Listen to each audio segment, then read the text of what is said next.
தினமும் நேற்று பேட்டி கொடுக்கும்போது ராமதாஸ் அவர்கள், ராமதாஸ்னா கண்டமாலம் ஒன்றிய அதிமுக ஒன்றிய செயலாளர்கள் பேட்டி கொடுக்கிறார். பசுபதி எப்படி வந்தார், என்ன வந்தார் என்று இவர் பாரம்பரியமே இவருக்கு தெரியாது. நம்ம பசுபதி கிட்டத்தட்ட 25 ஆண்டு காலமாக நம்ம கழகத்தில் பணியாற்றுகிறார். முதலில் கூட்டணியாக இருக்கும்போது பசுபதிக்கு வாக்கு அம்மா சீட்டு கொடுத்து அவர் குறைந்த வாக்கில் தோல்வியுறுகிறார். 2ஆம் முறைக்கு சீட்டு கொடுத்தோம். பொன்முடியை இவர் கையில் வைத்துக்கொண்டு வேறொரு லீடரை உருவாக்கக்கூடாது என்ற காரணத்தினால் பசுபதியை தோற்கடித்தவர் சி வி சண்முகம்தான். இன்றைக்கி சீனியர் என்று கூறுகிறார். சீனியர் என்றால் சுரேஷ் பாபு ஒரு மனைவி சீனியர் என்று குறிப்பிடுகிறார் ராமதாஸ் அவர்கள். ஆனால் இவரை விட நாங்கள்லாம் எத்தனையோ ஆண்டு கழக சீனியர். 72 இன்றைக்கி கழக பணியாற்றி பல முறை சிறை சென்று 1980 கல்லூரி படிப்பை முடித்துவிட்டு 1980 தொடர்ந்து வாய்ப்பு கேட்டு வருகிறோம். சட்டமன்றம், நாடாளுமன்றம் அனைத்தும் வாய்ப்பு கேட்டு வருகிறோம். எங்கள் தொகுதி தனி இருந்தாலும் அருகில் உள்ள தொகுதி அனைத்திலும் வாய்ப்பு கேட்டு வருகிறேன். என்னுடைய லிஸ்ட்டு தலைமையகத்தில் இருக்கும். ஆனால் இதுவரை வாய்ப்பு கிடைக்கவில்லை. எத்தனையோ சட்டமன்ற உறுப்பினர் நாடாளுமன்றம் வெற்றி பெற செய்துள்ளேன். எங்கள் கழகத்தினருடன் நாங்கள் கழகத்தை விட்டு ஓடி போகவில்லை. பதவி இருந்தாலும் இல்லாவிட்டாலும் கழகம் வெற்றி பெற வேண்டும் என்று தான் நாம் உழைத்து வருகிறோம். இன்று கூட இன்னைக்கு வேட்பாளர் அறிவித்தார் சண்முகம் அவர் பினாமியை. அவர் இன்னைக்கு அறிவித்தும் கூட எங்களை யாரும் கேட்கல. வேட்பாளர் ஊர்லேயே ஓட்டு கம்மி. அவர் அந்த அந்த அந்த ஒன்றியத்தில் எங்கள் ஒன்றியத்து மாதிரி ஜெயிச்சிருந்தா ஜெயிச்சிட்ருக்கோம். ராமதாஸே சரியாக வேலை செய்யலை. கண்டமான ஒன்றியத்தில் ஓட்டு இல்லை. ஆனால் அவர் இன்னைக்கு நான் தோல்வி விட்டதுக்கு காரணம் என்னென்னமோ சொல்கிறார். எம் சக்கரபாணி எங்கள் தொகுதியை சேர்ந்தவர் தான். அவருக்கு சீட்டு கிடைக்கல என்று அவரும் எதிர்த்து வேலை செய்கிறார். சண்முகத்தின் ஆட்கள் 3 ஒன்றியத்தாலும் எதிர்த்து வேலை செய்கிறார்கள். செய்யவில்லை. இன்று சக்கரபாணி ஊரிலே ஒரு பூத்திலே 33 ஓட்டு 66 ஓட்டு என்று ஓட்டு எடுக்கிறார். காரணம் இவருக்கு சீட்டு கொடுக்கல என்று. வானூர் தொகுதி, வானூர் ஒன்றியம், கிளியூர் ஒன்றியம் பெரிய ஒன்றியம். இதில் சீட்டு கொடுத்திருந்தால் கட்டாயம் வெற்றி எங்களுக்கு தான். சி வி சண்முகம் அவர் பினாமியை சீட்டு கொடுத்தார். ஆனால் ராமதாஸ் தவறாக கண்டமலம் ஒன்றிய சார் தவறாக பேட்டி கொடுக்கிறார். எங்களுடைய மாவட்ட செயலாளர்களை குறைவாக பேசுகிறார்.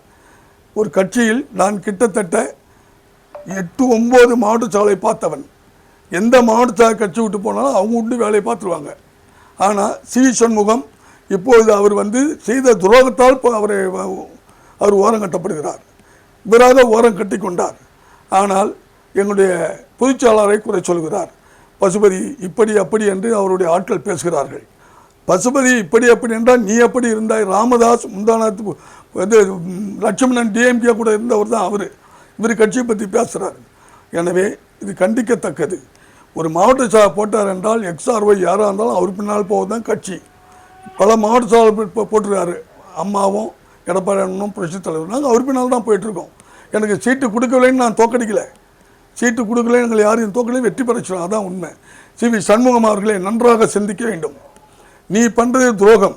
நீ துரோகம் செய்யவில்லை என்று எங்கள் நீ துரோகம் என்று நீ எங்களிலிருந்து எங்கள் பொதுச்செயலாளர் பிள்ளையை கூப்பிடுகிறார். சத்தியம் செய்து நான் கூறுகிறேன், எனக்கும் எங்கள் பொதுச்செயலாளர் கூப்பிடாத. நான் வரேன், என் பிள்ளைகளை இட்டு வரேன், உன் பிள்ளைகளை இட்டு வா. சத்தியமாக நீ கட்சிக்கு துரோகம் பண்ணல, நீ தோக்கடிது கோயிலில் சத்தியம் பண்ணு, நான் வரேன். ஏன்னா இன்னை வரைக்கும் நாங்கள் பேட்டு கொடுக்கல. எங்கள் பொதுச்செயலாளர் நீ வரம்பு மீறி பேசுகிற. பொதுச்செயலாளர் உன்னை நிலைமை என்ன? நீ 93 கட்சியில் ஜெயிலுக்கு போகும்போது உங்கள் அப்பா கட்சிக்கு துரோகம் பண்ணார். அப்போ டிஎம்கே சப்போர்ட் பண்ணார். புரட்சித் தலைவர் எடுக்கப்பட்டார். ஏதோ ஒரு கட்சிக்கார பாரம்பரியம் என்று அம்மா கொடுத்தார். நீ அம்மாவுக்கே இடையில் ரீகல் ஹோட்டல் பக்கத்தில் உன்னை கட்சி விட்டு பதவி விட்டு எடுத்தாங்கன்னு அங்கே போய் அம்மா படத்தை கீழே போட்டு நீ தப்பு செஞ்ச. அதால் அம்மா கட்சி விட்டு எடுத்தாங்க. நீ ஒன்றும் கட்சியில் பெரிய இது கிடையாது, தியாகி கிடையாது. நீ வா, நான் எத்தனை முறை ஜெயிலுக்கு போய்க்கிறேன், நீ எத்தனை முறை ஜெயிலுக்கு போய்க்கிற, வா பார்க்கலாம். எங்கள் பொதுச்செயலாளர் அவர்கள் ஆரம்பத்தில் ஒரு உறுப்பினராக இருந்து கிளைச்செயலாளர் ஆகி, ஒன்றிய பொறுப்பிலாகி, பகுதி சேர்மன் ஆகி, எம்எல்ஏ ஆகி, MP ஆகி, அமைச்சராகி நீ முதலமைச்சராக இருக்கிறார். நீ எந்த பதவியில் இருந்து வந்தாய்? உனக்கு என்ன தெரியும்? கட்சியை பற்றி என்ன தெரியும்? இத்தனை ஒன்றியசாவை கூட போகிறான்ல, நியாயமாது? நம்மளாம் அடிமை மாதிரி இருந்தோம். அவர் போனால் வரவேற்பு கொடுக்கணும், ஏண்டா ஏந்திருக்கணும், உட்காந்து இருக்கணும். அப்படி இல்லை. எங்கள் பொதுச்செயலாளர் பொறுமையின் கடல் மாதிரி இருக்கார். நீ அவரை மாதிரி தர மாதிரி பேசுகிற. ஒரு தகுதின்னா ஒரு முதலமைச்சராக வராருன்னா சாதாரணம் வர முடியாது. பொறுமை இருக்கணும், நிதானம் இருக்கணும்.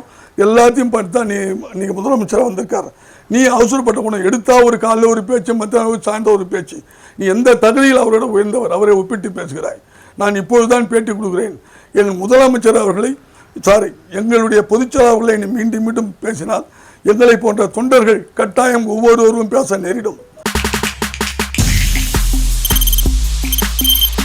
தவிர்க்க முடியாத தம்ப்நெயில்ஸ், கலக்கலான கண்டென்ட்ஸ், சினிமாவும் சீரியஸ் பிரச்சனைகளும், பல வருடங்கள் இடைவெளிக்கு பிறகு இந்த படத்துல ஒரு கலகலப்பும் கைகலப்பும்,